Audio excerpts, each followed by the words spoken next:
Friends, let us begin by turning our attention away from the world of shadows and towards the only reality that has ever existed, your own wonderful human consciousness. You have been told from the moment you entered this world that to achieve, you must struggle, that to possess, you must pursue, and that to change your life, you must exert a tremendous force of will upon the external conditions of your existence. But I tell you this evening that the more you strive, the further your heart's desire recedes from you. The secret of the ages, the mystery hidden from the wise but revealed unto the child, is that the more you relax, the more the world must conform to your inner conviction. When you reach that state of profound inner stillness, when you cease the frantic mental labor of trying to make things happen, you become the very magnet that draws all things unto itself. You do not go after the things you want. You allow them to find you by assuming the garment of the one who already possesses them. In this silence, in this absence of effort, the truth reveals itself. That which you seek is seeking you even more intensely than you are seeking it, waiting only for you to be still enough to let it enter. Now, let us consider the nature of this relaxation, for it is not a lethargy of the body, but a divine tranquility of the mind. To relax in the spiritual sense is to completely surrender the idea that there's any power outside of your own consciousness. When you look at the world and see lack, when you see a wall between yourself and your dreams, you are in a state of tension.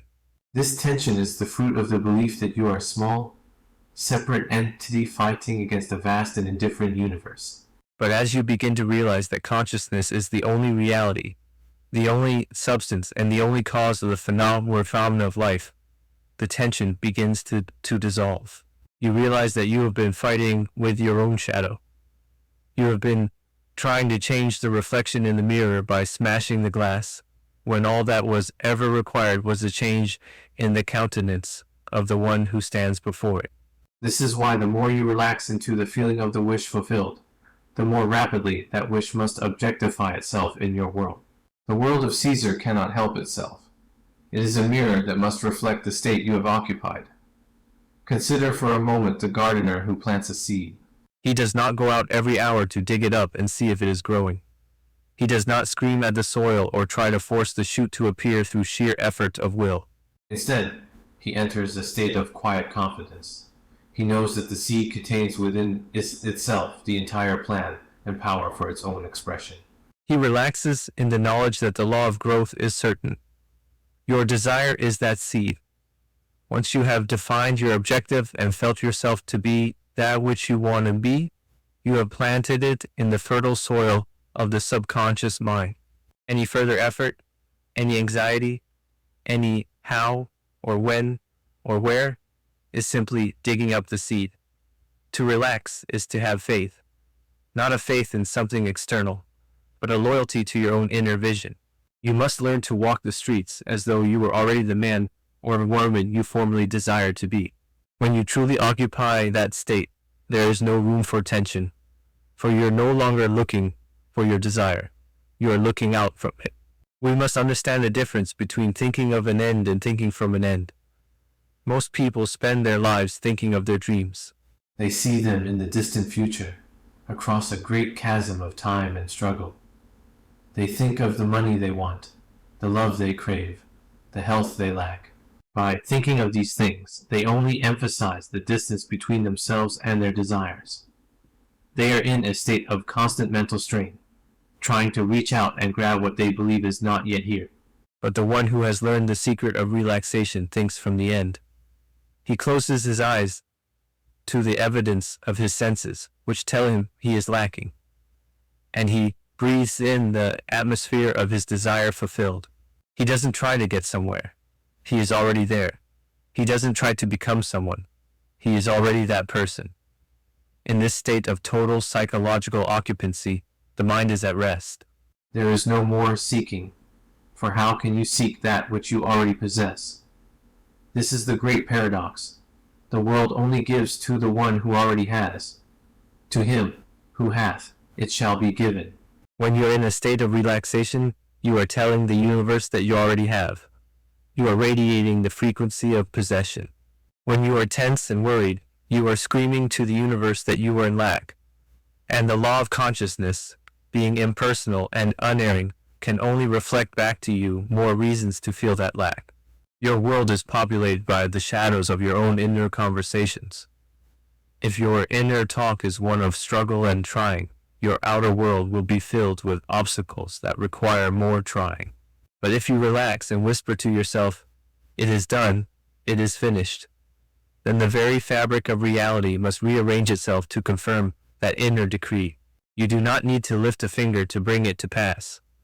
The how is the business of a deeper level of your being, a level that knows ways and means that your conscious, reasoning mind can't even conceive of. We must cultivate this art of doing by not doing. It is the most difficult thing for the modern mind to grasp, because we are so conditioned to believe in the virtue of hard work and physical labor. But the true labor is internal. The only work you are called to do is the work of self-persuasion. Can you, in the midst of apparent poverty, relax into the feeling of being wealthy? Can you, while the body may feel symptoms of disease, relax into the certainty of perfect health?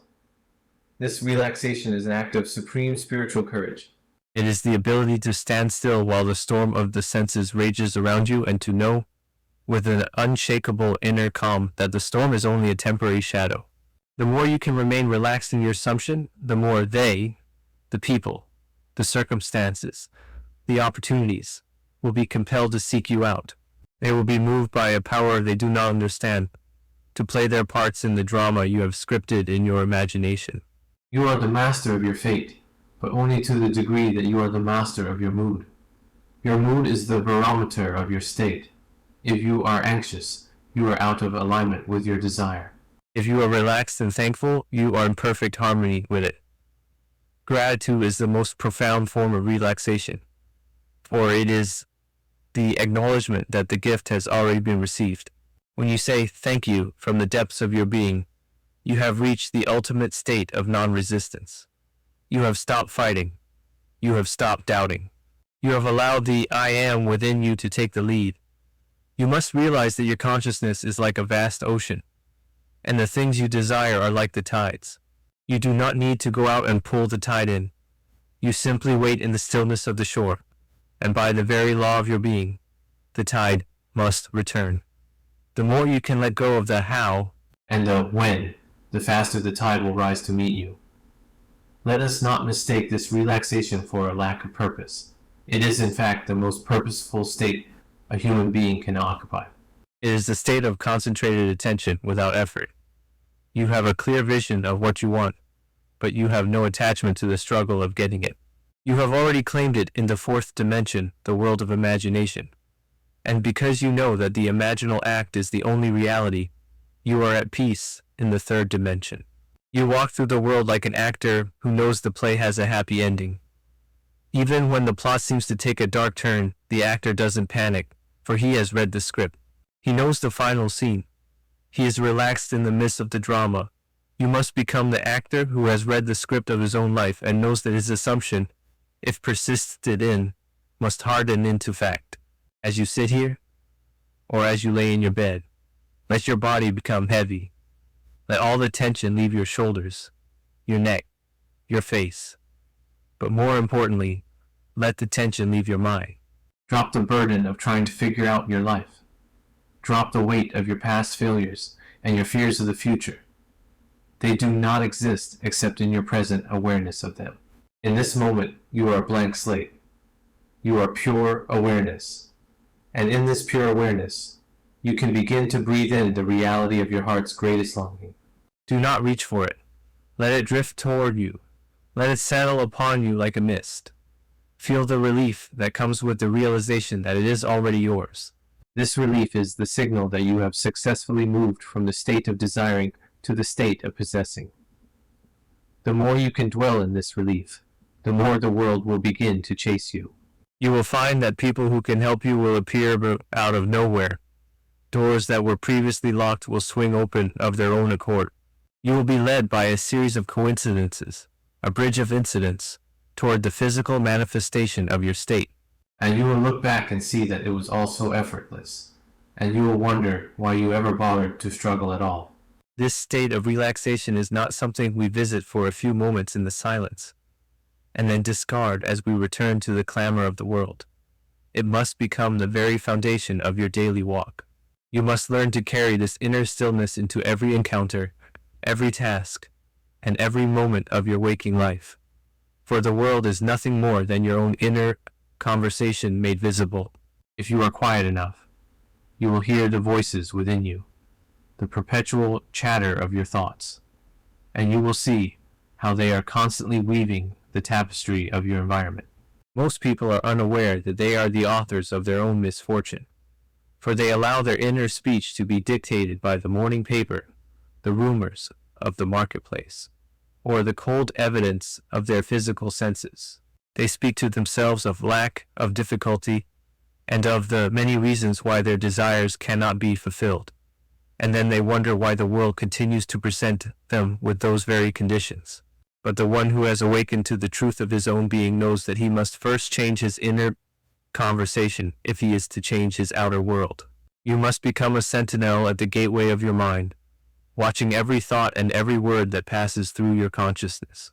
Ask yourself, is this the conversation of the person I desire to be? If it is not, you must ruthlessly discard it and replace it with the inner speech of the wish fulfilled. If you wish to be secure, you do not talk to yourself about the rising costs or the uncertainty of the times.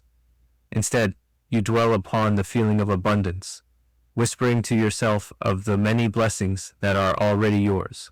You do not wait for the money to appear in your hand before you change your song. You change your song first, and the melody will eventually draw the harmony of the world into alignment with it. This is what it means to be loyal to your assumption. It is a mental discipline, a quiet persistence that refuses to be moved by anything that contradicts your inner vision. It is the ability to walk through a desert and see the lushness of a garden, not as a hope for the future, but as a present reality that is hidden from the eyes of the flesh. This loyalty is not a struggle of the will, but a persistent return to a state of rest. When you find yourself drifting into the old habits of worry or doubt, you do not condemn yourself, nor do you try to fight the doubt with force. You simply and gently turn your attention back to the feeling of the end. You remind yourself that the world you see is only the harvest of your past thoughts, and that the seed you have just planted, your new assumption, is the only thing that matters now. There is a great power in this persistence. It is the persistence of the drop of water that eventually wears away the stone. It is not done by violence, but by the steady, unceasing application of a single truth. You must be so occupied with the consciousness of being what you want to be that there is no room for anything else to enter. You must be like the lover who can think of nothing but the object of his affection. Your desire must become so real to you, so vividly felt in your imagination, that the world of shadows seems less real than the world within. Consider how you feel when you have finally accomplished a great task or received a long-awaited gift. There is a sense of it is finished. There is a profound relief, a sigh of the soul. This is the state you must learn to inhabit daily. You do not look for signs, for the one who looks for signs is the one who does not yet believe he has received. The signs do not precede the assumption, they follow it. If you are looking for evidence that your dream is coming true, you are admitting that it is not yet true in your consciousness. But when you are truly relaxed in the assumption, you no longer need the sign. You are the sign. Your very presence, your new countenance, your quiet confidence. These are the first fruits of your inward change. The more you can maintain this inner poise, the more the forces of the world, will find you irresistible. They will be drawn to your conviction as moths are drawn to a flame. You will find that you no longer have to push for recognition or strive for success, for you have become the very embodiment of success, and the world must pay its tribute to you. This is the secret of that effortless magnetism. People are not drawn to your words or your outward actions. They are drawn to the state of being from which those words and actions flow. If you are internally divided, if you are trying to be one thing while feeling like another, the world will reflect that division back to you in the form of confusion and delay. But when you are unified, When your inner speech and your outer assumption are one, you become a power that cannot be denied. You move through the world with a certain authority, not an authority of the ego, but an authority of the spirit. You know that you are not doing anything of yourself, but that the Father within you, your own wonderful human imagination, is doing the work. This realization allows for an even deeper level of relaxation. You can afford to be patient. You can afford to be kind. You can afford to be still, for you know that the law cannot fail. The man who is truly loyal to his assumption does not need to argue or defend his position. He does not need to convince anyone of his worth or his vision. He simply lives in the consciousness of it. If the world tells him it is impossible, he does not listen. If his own senses mock him, he turns away and enters the secret chamber of his heart. He knows that every state is a garment that he can put on or take off, and he has chosen to wear the garment of his desire. He remains in that garment until it becomes as natural to him as his own skin. This is the incubation period of the soul. Just as the physical body requires time to grow, so too does the psychological state require a period of gestation. But you do not hasten the growth by being anxious. You hasten it by being still.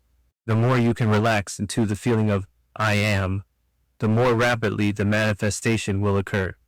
For in the world of the spirit, distance is not measured by miles or by years, but by the intensity of your assumption. As you go about your day, observe the people you meet. See them not as they appear to be, but as they would be if your dream were already realized. If you desire a world of harmony, see everyone as already being at peace. If you desire love, see the world as a place where everyone is loved and loving. Do not try to change them, simply change your perception of them. This is the highest form of prayer. It is the recognition of the divine presence in all things. When you view the world through the lens of your wish fulfilled, you are actually blessing the world. You are lifting it up into a higher state of consciousness. And because your world is a reflection of you as you lift the world, you are lifted with it. Everything is linked. There is no other. There is only the one consciousness manifesting in infinite forms.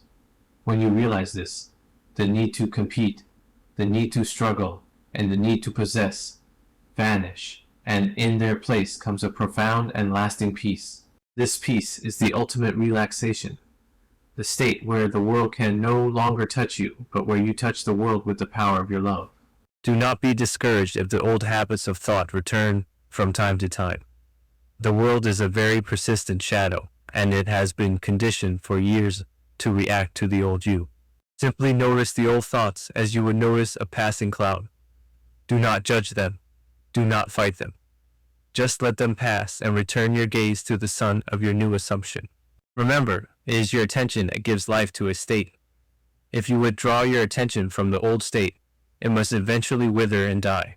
If you give your full attention to the new state, it must eventually bloom and bear fruit.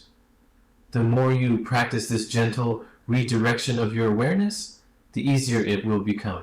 You will find that you no longer have to try to be relaxed. Relaxation will become your natural state of being. You will have found the easy yoke and the light burden that the ancient texts speak of. You will have discovered that the power that created the universe is the same power that is now flowing through your imagination, bringing your every dream into the world of form.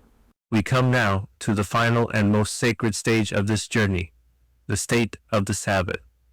In the great allegories of old, it is said that after the work of creation was finished, there was a day of rest. This rest is not a cessation of life, but a total stabilization of identity.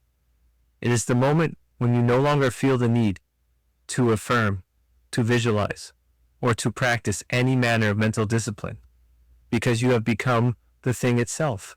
You have crossed the bridge from I will be to the eternal I am. In this state, there is no more reaching, for you have reached the center of your own being. You are like a man who has traveled a long distance to reach his home. Once he has crossed the threshold and sat by his own fireside, he no longer thinks of the journey. He is simply home. This is the effortless embodiment of your desire.